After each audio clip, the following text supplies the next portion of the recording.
Hello বন্ধুরা, প্রত্যেকদিন আমি ঘরের কাজ, রান্না বান্না সমস্ত কিছু আপনাদের সাথে শেয়ার করি।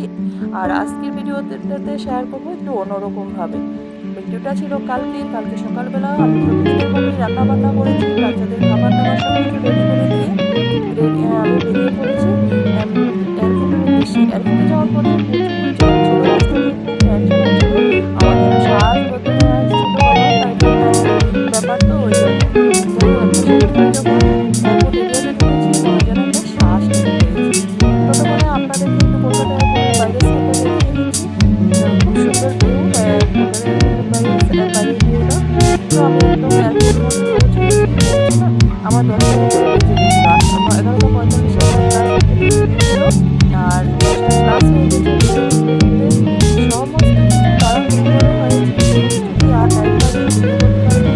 ব্যাগের জন্য চলে এসেছি লম্বা চড়া লাইন, ব্যাগের জিনিস বেশি বড় ছিল। ওখান থেকে আবার আরেকটা ব্যাগ এক্সট্রা করেছি, করে নিয়ে বোর্ডিং করে চলে আসলাম একদম ফ্লাইটের কাছে। ফ্লাইটে কিন্তু টেস্টিংয়ের কাজ চলছিল, একটু দাঁড়াতে হয়েছে। তারপরে ফ্লাইটে বসে পড়লাম।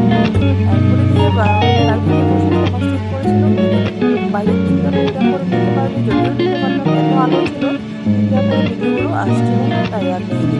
ফ্লাইটটা ভীষণ বড় ছিল, সামনে দেখুন এটা, আর আমার সিট পড়েছিল পিছনের দিকে। পিছনে কিন্তু অনেকটা জায়গা রয়েছে, তো অনেক বড় ফ্লাইটটা ছিল। যাই হোক, একা একা আমার ফ্লাইটের সম্ভব ছিল না, এদিকে বাচ্চারা থাকলে তার সাথে সাথে গল্প টল্প হয়, হাজবেন্ড থাকলে গল্প হয়। একা একাই আমি একটা করবো, একটু ভিডিও করে নিয়েছিলাম। আমার পাশে যে একজন বসেছিল, একটু পরে এসে আরেকটা বাচ্চা বসেছিল, বাচ্চাটা উপরে উঠে গেছে।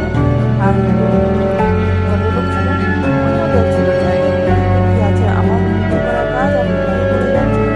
আমি তো আর এখানে কাউকে জানি না, ওরাও আমাকে জানে না। তারপর আমি যোরহাটে পৌঁছে গেলাম। আমি যাচ্ছি নাগাল্যান্ডে, আর নাগাল্যান্ডে আসতে হলে আপনাদের বিমান করে না হলে যোরহাট দিয়ে আসতে হবে। যোরহাট থেকে একটাই সুবিধা হয়, যে গাড়ির সুবিধা থাকে। তো আমি প্রথমে একটা অটো নিয়ে যোরহাট বাস স্ট্যান্ডে এসে পড়েছি। যোরহাট বাস স্ট্যান্ডের থেকে আবার আরেকটা জায়গায় চলে আসলাম, কি ফর কাটিং বলে এটাকে। ওখান থেকে এসে একটা প্রাইভেট গাড়ি নিয়েছি, যেটা আগে থেকে বলা ছিল, আমার বর পাঠিয়েছিল। ওই গাড়িটা করে আবার 2-2.5 ঘন্টা রাস্তা আমাকে আসতে হবে। তো যাই হোক, এখান থেকে না আসামের যে চা বাগান, এখন আমি আসামেই আছি। আর চা বাগান একটা ভিডিও না করলে হয়, আজকে গাড়ি চলছে মধ্যখানে গাড়ি, আর দুই পাশে সবুজ আর সবুজ। তারপরে আমরা ঢুকে পড়েছি নাগাল্যান্ডে যখন আসলাম, তখন গাড়ির যে ড্রাইভার ছিলেন উনি বললেন যে এখানে ভিউটা খুব সুন্দর, একটু ভিডিও করতে পারেন। তো বাস উনি সুযোগ দিয়েছে, আমিও ভিডিও করে নিলাম।